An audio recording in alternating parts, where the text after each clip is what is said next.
Tudo certinho. Ótimo. Tá. Bom dia, o meu trabalho é junto com a Janaína e o nosso tema é saúde mental no Brasil.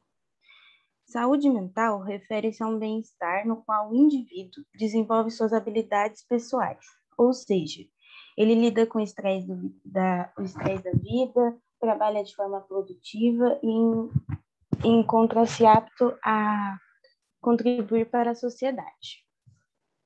O termo está relacionado à forma como uma pessoa reage às exigências, desafios e mudanças da vida, e ao modo como harmoniza suas ideias e emoções. Diariamente vivenciamos uma série de emoções, sejam elas boas ou ruins, como alegria, tristeza, raiva, frustração.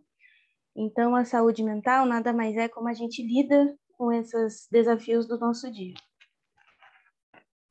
Bom, a gente fez uma comparação com a saúde mental dos brasileiros antes da pandemia e durante e depois. Então, a gente selecionou alguns estudos. O primeiro é da OMS. Ele aponta que 9,3% da população brasileira já sofria com transtorno de ansiedade, ou seja, elas se declaravam ansiosas. Isso é equivalente a 18,6%, 18 milhões, na verdade, de pessoas. E, além disso, transtornos depressivos foram relatados por 5,8% dos brasileiros, correspondente a 11 milhões de pessoas. Em 2019, a OMS também lançou outro estudo falando que 86% dos brasileiros sofriam de algum transtorno mental. Mas ela não deixou claro se eles sabiam ou não. A maioria não sabia se sofria ou não, mas tinha algum sintoma. Pode passar. Aqui a gente já fala durante a pandemia, né? 53% dos brasileiros declararam que a saúde mental piorou por conta da pandemia. E 3,6% da população decretou que tinha ansiedade durante a pandemia. Esse número foi o maior dentre 5 países. Então, o Brasil está em 5º lugar. Somente 4 países estão acima deles, que seria Itália, Hungria, Chile e Turquia. Além disso, teve um levantamento feito pela Vitude durante a pandemia, que aponta que 37% das pessoas estão com estresse extremamente severo, 59% também se encontram em estado extremo de depressão. E a ansiedade estão em níveis mais altos, 63% da população.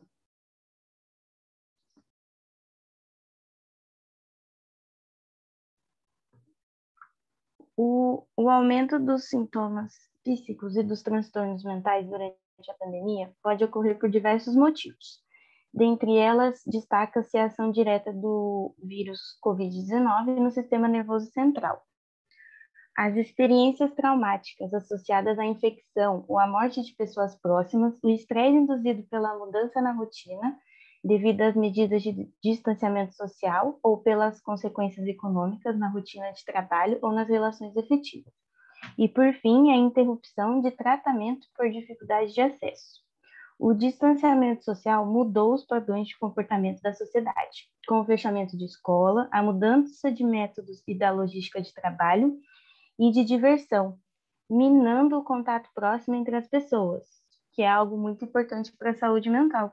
O convívio prolongado dentro de casa aumentou o risco de desajustes na dinâmica familiar, somando-se às reduções de renda e o desemprego, que piora ainda mais a tensão dentro de casa e entre as famílias. E ainda assim as mortes de entes queridos em um curto espaço de tempo, juntamente à dificuldade para realizar os rituais de despedida, dificultando a experiência do luto e impedindo a adequada resignação das perdas, aumentando o estresse.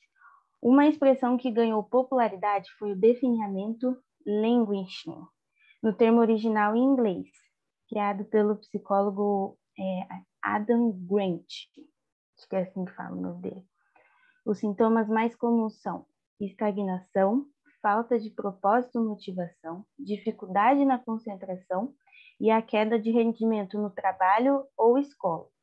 Para ele, essa falta de alegria e de objetivo, ou seja, o vazio, está entre o bem-estar e a depressão. Em outras palavras, não há uma doença mental instalada, e tampouco indicativa de boa saúde. Dialogando com o conceito de fadiga pandêmica, o definhamento também é um sinal de alerta, pois pode se transformar em depressão ou ansiedade no futuro, de acordo com o criador. Ou seja, ele acha que as pessoas não têm, na verdade, por exemplo, uma doença mesmo, só que a pandemia causa uma desregulação na saúde mental das pessoas. Não é, por exemplo, a ansiedade ou a depressão pré-definida, mas é essa fadiga pandêmica. A pandemia causa esse cansaço nas pessoas. Bom, aqui a gente tem os sintomas mais apresentados pelas pessoas durante a pandemia.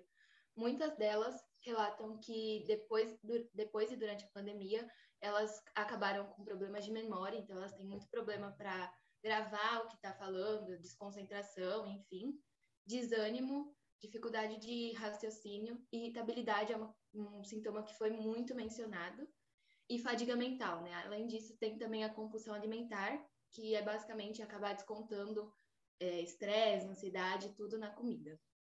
Pode passar.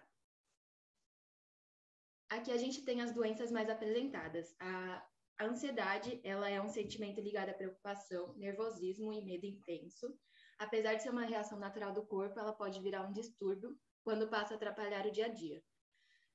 De fato, os transtornos de ansiedade são os mais comuns e mais apresentados. A depressão é um distúrbio afetivo que acompanha a humanidade durante um longo tempo da história. No sentido patológico, a presença de tristeza, pessimismo, baixa autoestima, chegando a pensamentos negativos, né, a pensamentos autossabotadores, e eles podem combinar ou não entre si. O estresse é uma resposta do organismo para determinados estímulos que representam circunstâncias súbitas ou ameaçadoras. Síndrome de pânico é uma condição associada a crises repentinas de ansiedade aguda, marcadas por muito medo e desespero. Transtorno bipolar é uma alteração mental grave em que a pessoa apresenta oscilações de humor durante o dia. Isso pode ser um sintoma da depressão também. E a fobia social, que foi o sintoma que muita gente desenvolveu durante a pandemia, que é o medo ou ansiedade relacionada a determinadas situações sociais ou desempenhos. Então, basicamente, a pessoa passa a não saber como conviver em sociedade.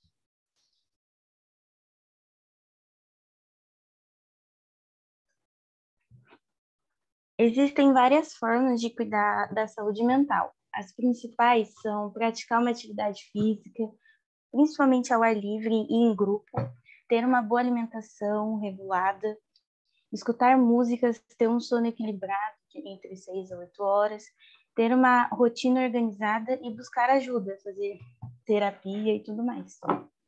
E é isso. E a nossa bibliografia. Muito bom, gente. Sempre é importante a bibliografia, né? Vejam que esse seminário de vocês ele se conecta totalmente com o do estresse estudantil, né? Porque essas coisas de fato vêm, né? Se sobrepõem, mostrando, né? Que é algo que está afetando todas as pessoas, né? Não sei, no meu caso em particular, um dos pontos que vocês colocam acabou se verificando bastante, que é a história do comer, né? Essa pandemia está me custando 8 quilogramas a mais e agora tem que correr atrás, né? Então, ficar atento, né? Pequenos exercícios, não ficar totalmente parado, né, gente? Isso é um perigo, né? Então, se alguém está muito fechado em casa ainda, tal, pelo menos tem que dar uma caminhadinha de vez em quando, isso é importante, né? Outro ponto que vocês colocaram importante que eu quero destacar é sobre autossabotagem. É alguma coisa que é um perigo, acho que até dessa nossa loucura do dia a dia, sociedade capitalista corre-corre e tal, e aquela coisa de, pô, não consigo, e esse não consigo acaba prejudicando, né? Isso independente da pandemia, mas de fato talvez tenha se agravado, né, para algumas pessoas, né? E que bom que vocês estão abordando, como o grupo anterior também, abordando essa utilidade social da música, né, de dar trazer um pouco de paz, uma calma aí. Eu acredito nisso, né? Legal.